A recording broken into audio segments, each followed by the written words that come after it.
ये complex terms है और बहुत ही ज़्यादा एचआरए को इफ़ेक्ट करती है। अभी मैं आपको बताने वाला हूँ, आपको लाइव दिखाने वाला हूँ एग्ज़ाम्पल्स के थ्रू कि ये टर्म्स कितना ज़्यादा इम्पोर्टेंट हो जाता है एचआरए पॉइंट ऑफ व्यू से।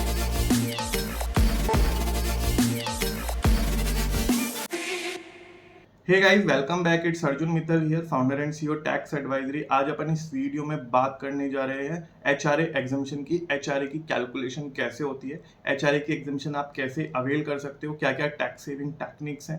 वीडियो को स्टार्ट करने से पहले मैं आपको बता दूं कि एचआरए के बारे में हम बहुत ही डिटेल में जाने वाले हैं। वीडियो के लास्ट तक बने रहिएगा। यहाँ पे मैंने एग्जाम्पल भी बनाए हैं, तरह तरह की सैलरीड यहाँ पे सिनेरियो बनाए हैं और सिनेरियो के केस में एचआरए अपना डिस्कस भी किया है। इसके साथ ही आप टैक्स एडवाइजरी के यूट्यूब चैनल को सब्सक्राइब कर दीजिएगा। यहाँ पे आपको टैक्स सेविंग से रिलेटेड, स्टार्टअप से रिलेटेड और इन्वेस्टमेंट से रिलेटेड रेगुलर अपडेट्स आपको मिलते रहेंगे। सो शुरू करते हैं HRA calculation and income tax exemption rules के अंदर। सो इस पीपीटी के अंदर मेनली आपको मिलने वाली है एचआरए की डेफिनेशन। एचआरए की डेफिनेशन के साथ साथ आपको यहाँ पे मिलने वाला है एचआरए का कैलकुलेशन कैसे होने वाला है। अपने यहाँ पे एचआरए इनकम टैक्स क्या क्या बोलता है, कैसे कैसे एग्जम्पशन प्रोवाइड कराता है हमारे एचआरए में, राइट। रूल्स एंड रेगुलेशन क्या है, कैसे आप क्लेम कर सकते हो। एग्जांपल्स मैंने आपके लिए बनाए हैं, तरह तरह के सैलरी के सिनेरियो में क्या क्या एग्जांपल्स रहेंगे वो भी मैंने आपके लिए क्रिएट किए हैं। और अगर आपको एचआरए नहीं मिलता, राइट, अगर आप सैलरीड नहीं है, सेल्फ एम्प्लॉयड हैं, तो आप कैसे अपना रेंट क्लेम्ड अपना कैसे कर सकते हैं, जो आप रेंट पे कर सकते हैं, राइट। हम कैलकुलेटर वगैरह की बात करेंगे। सो एचआरए एक टाइप ऑफ अलाउंस होता है जो सैलरीड इंडिविजुअल होते हैं, जो मेट्रो सिटीज में, नॉन मेट्रो सिटीज में जॉब पर्पज से बाहर जाके रहते हैं। सो उनका क्या है, कॉस्ट ऑफ लिविंग को गवर्नमेंट बोलती है कि आप एज एन एग्जेम्पशन क्लेम कर सकते हो, पार्शली और होली, राइट। इसकी कैलकुलेशन कैसे होती है मैं आपको अभी बता देता हूँ डिटेल में, राइट। इसका कॉस्ट ऑफ लिविंग, ये रेंटेड एकोमोडेशन होना चाहिए आपका, अपना खुद का नहीं होना चाहिए, आप खुद को रेंट नहीं दे सकते, right. How much HRA needs to be paid made by the employer, ये एम्प्लॉयर आपका रिपोर्ट करता है। मैं आपके लिए फॉर्म 16 भी लेके आया हूँ एक, राइट, जो एम्प्लॉयर आपको प्रोवाइड कराता है, ये फॉर्म 16, राइट। इसको हम डिटेल में जानेंगे और हम देखेंगे कि एम्प्लॉयर अगर आपका एचआरए कैसे रिपोर्ट करता है और आप कैसे क्लेम कर सकते हो, right. So income tax mainly बोलता है कि आप एचआरए कितना क्लेम कर सकते हो। तो एचआरए आप 50% of the basic salary plus DA. DA क्या होता है, डियरनेस अलाउंस होता है, जो हमारी सैलरी का ही पार्ट होता है। जब आप सैलरी का बाइफर्केशन निकलवाते हो तो उसमें डीए आपको कहीं भी मिल जाएगा। तो 50% of the basic salary plus DA आपको मेट्रो सिटीज में मिलता है, 40% of the basic salary plus DA आपको नॉन मेट्रो सिटीज में एचआरए की एग्जम्पशन मिल जाती है। अगर हम बात करें अदर एक्ट की, तो एक्चुअली क्या होता है, मैं डेफिनेशन तो आपको समझा रहा हूं, बट हम जब बात करते हैं income tax exemption point of view से, तो इनकम टैक्स के rules and regulation over rule कर जाते हैं any other act and regulations को। So in this case income tax के rules and regulation over rule कर जाएंगे।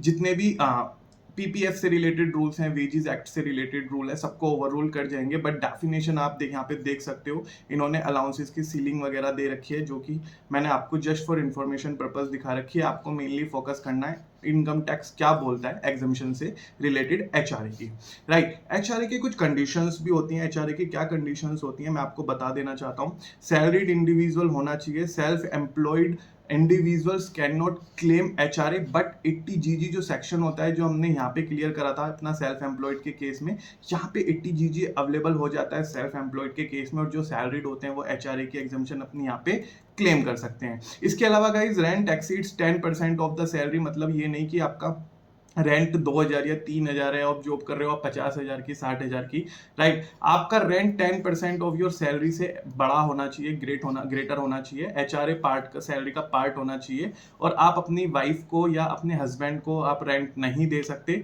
इसका मतलब ये है कि आप वाइफ को या हस्बैंड को नहीं दे सकते, लेकिन फैमिली में कोई अदर मेंबर है उनको आप रेंट दे सकते हो। कई लोग समझ चुके हैं सर किस पॉइंट के बारे में बात कर रहे हैं। सो वो टैक्स सेविंग ही मैं आपको बताने वाला हूं, आप बने रहिए मेरे साथ, राइट। सो हम बात करते हैं कि डिडक्शंस कितनी अवेलेबल होती है एचआरए की। देखो, एचआरए की कैलकुलेशन मैंने आपको बता दी कैसे कैसे। 50% of the basic salary plus DA, 40% of the basic salary plus DA, metro cities and non metro cities. अब एचआरए कैसे कैसे आपको डिडक्शन अलाउ करता है।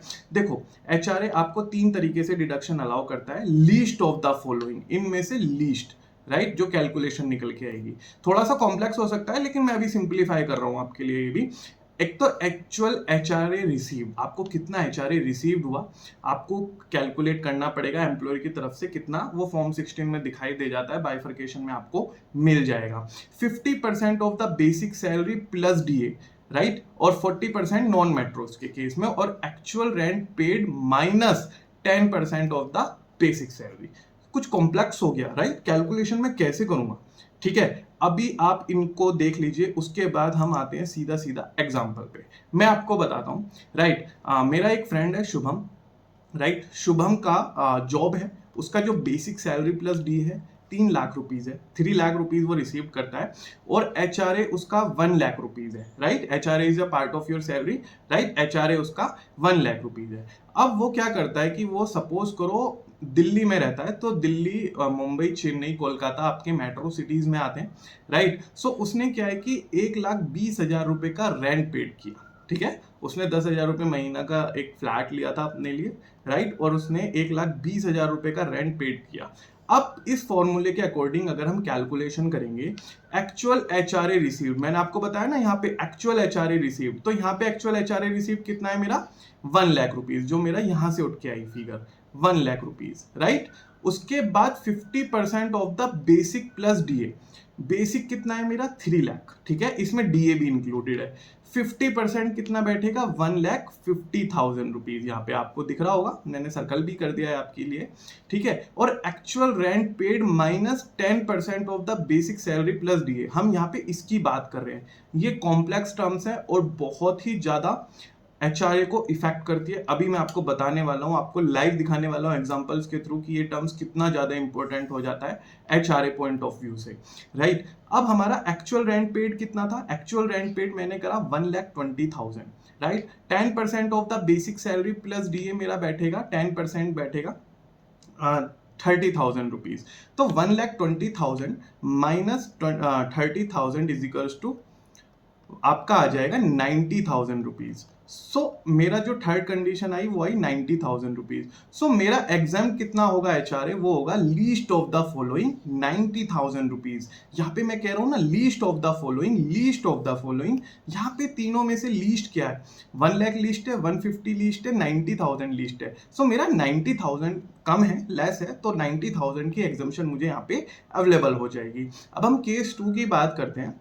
शुभम को क्या है कि एचआरए उसको बढ़ के मिलने लगा, राइट, 1,50,000 मिलने लगा, और उसने फ्लैट भी थोड़ा सा महंगा ले लिया, राइट, 2 लाख रुपए का उसका, उसने 2 BHK कर लिया अपना, दोस्तों के साथ पार्टी वगैरह करने के लिए एक रूम उसने अलग से ले लिया, राइट, 2 लाख रुपए का उसको एचआरए उसने पे करा, रेंट पेड करा, एचआरए उसे 1,50,000 का मिला।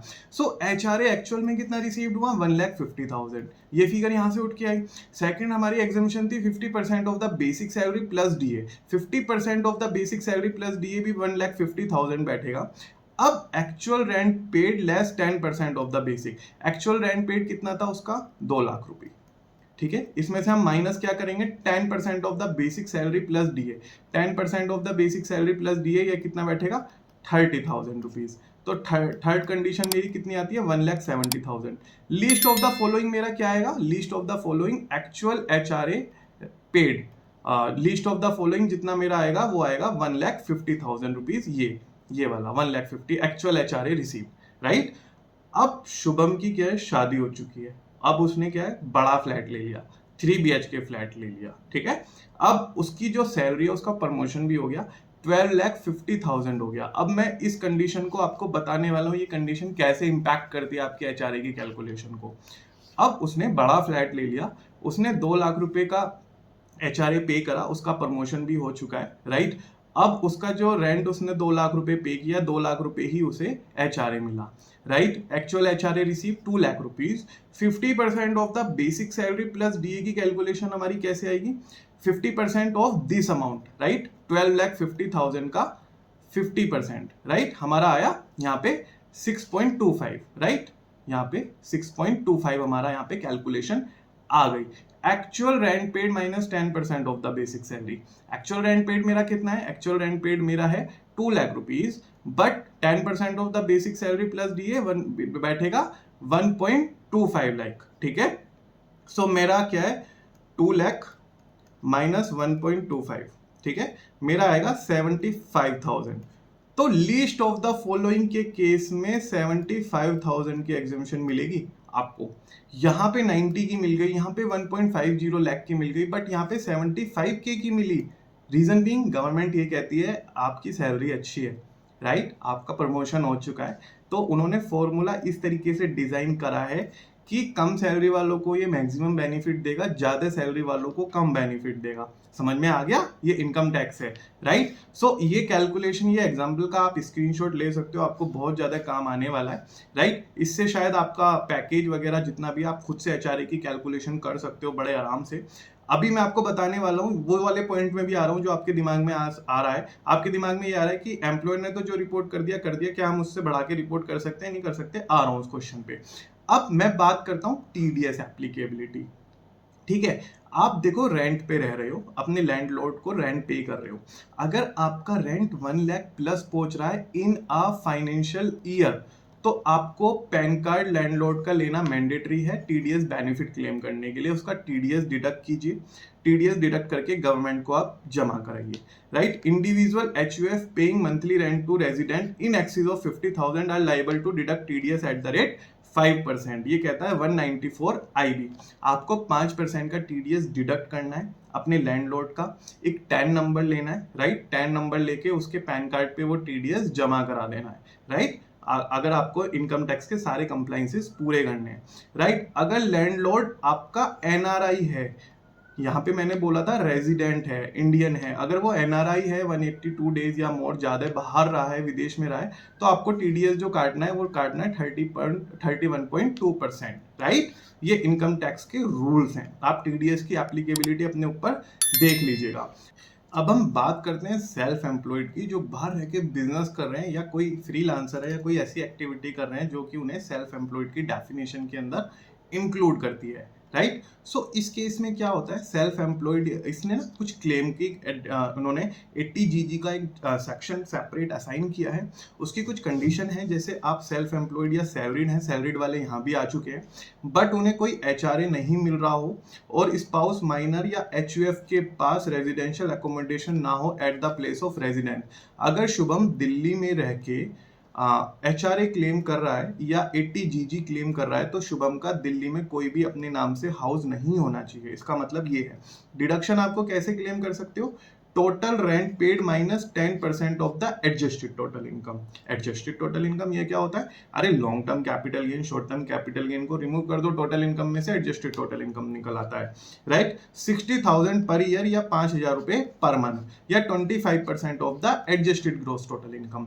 तो इस तरीके से आप 80G की अपनी क्लेम कर सकते हो कैलकुलेट करके, और ये सेल्फ एम्प्लॉयड के लिए सेक्शन बहुत ही ज्यादा काम करता है। रेंट रिसिप्ट आपको चाहिए 5,000 से ऊपर के केस में, अगर आप रेंट पे कर रहे हो तो आपको रेंट रिसिप्ट यहाँ पे चाहिए होगा।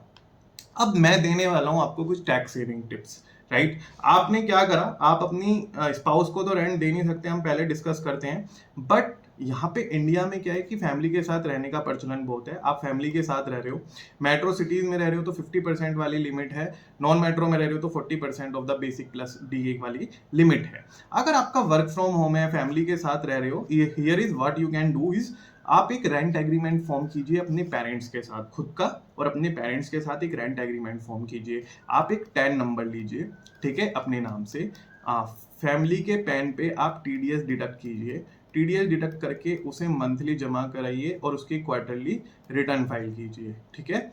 उनके बैंक अकाउंट में हर मंथ आप अपना रेंट अमाउंट ट्रांसफर करते रहिए, ठीक है। डिडक्ट टीडीएस टू, और उनकी आईटीआर शो करके वो इनकम रेंटल इनकम शो कर दीजिएगा याद से, राइट। सो अगर आपको स्पाउस के लिए मना करता है तो पेरेंट्स वगैरह के लिए मना नहीं करता इनकम टैक्स, आप कंप्लाइंसेस कर लीजिए। और अगर आपके पेरेंट्स रिटायर्ड नहीं है या अर्निंग वाले नहीं है, सो ये आपकी टैक्स सेविंग में बहुत ज्यादा की रोल प्ले कर सकता है, राइट। सो ये आप टैक्स सेविंग है, आप इसका स्क्रीनशॉट ले लीजिए। और अगर टीडीएस वगैरह के कंप्लाइंसेस नहीं समझ में आ रहे हो, कॉन्टैक्ट अस का लिंक मिलेगा डिस्क्रिप्शन बॉक्स में, मेरी टीम आपको कनेक्ट कर लेगी, क्वेरी रेज कर दीजिएगा, या आपको नंबर्स वगैरह मिल जाएंगे डिस्क्रिप्शन में ही, आप कनेक्ट कर लीजिएगा व्हाट्सएप वगैरह पे, राइट। अब कुछ FAQs डिस्कस कर लेते हैं, आप लोगों की क्वेरी हो सकती है, वैसे अगर क्वेरी एड्रेस ना करूं तो कमेंट करके पूछ लीजिएगा, राइट। एचआरए एग्जेम्पशन या होम लोन बेनिफिट आप दोनों अवेल कर सकते हो, यस कर सकते हो, इजीली कर सकते हो। अगर आपने 2 हाउस ले रखे हैं 2 अलग-अलग लोकेशन पे, एक हाउस की एग्जम्पशन मिलेगी, बस ज़्यादा स्मार्ट मत बनिए। रेंट रिसिप्ट मैं पहले ही बता सकता हूँ, बता चुका हूँ, 5,000 रुपए से ऊपर हमें रेंट रिसिप्ट यहाँ पे चाहिए होता है, राइट? आपका एग्जम्पशन में जो इलेक्ट्रिसिटी बिल दे रहे हो या मेंटेनेंस दे रहे हो, क्या वो इंक्लूडेड है? No, a big no. बहुत ही एक ये क्वेश्चन है जो बहुत ही ज़्यादा लोग पूछते हैं। सो ये ना है, इसके लिए ऐसा कुछ नहीं है, आप क्लेम नहीं कर सकते। सो टैक्स एडवाइजरी बेसिकली एक लीगल कंसल्टेंसी फर्म है, राइट? आपको ITR filing, tax audit, legal consultation चाहिए हो, स्टार्टअप से रिलेटेड कोई सर्विसेज चाहिए, आपको टैक्स एडवाइजरी पे बहुत सारी सर्विसेज मिल जाएंगी। इसके अलावा ये हमारा फोन नंबर है, आप हमारी टीम से कनेक्ट कर सकते हैं, मेरी टीम आपको मेरे से कनेक्ट कराने में हेल्प कर देगी। ये मेरी पर्सनल ईमेल आईडी है और ये हमारी वेबसाइट है www.taxadvisory.in। होप आपको एचआरए की कैलकुलेशन अब बिल्कुल क्लियर कट हो गई हो। अगर आपको अभी भी कोई क्वेरी है, आप कमेंट डाउन कर सकते हो, मैं रिप्लाई दूंगा आपको सबको वन बाय वन। इसके अलावा गाइस, अगर आपको रेगुलर अपडेट्स पाने हैं फाइनेंस से रिलेटेड, इन्वेस्टमेंट से रिलेटेड, टैक्स सेविंग से रिलेटेड, तो आप चैनल को सब्सक्राइब कर दीजिए और नोटिफिकेशन के बेल को प्रेस कर दीजिए। Thank you so much guys, बने रहने के लिए। Thank you so much.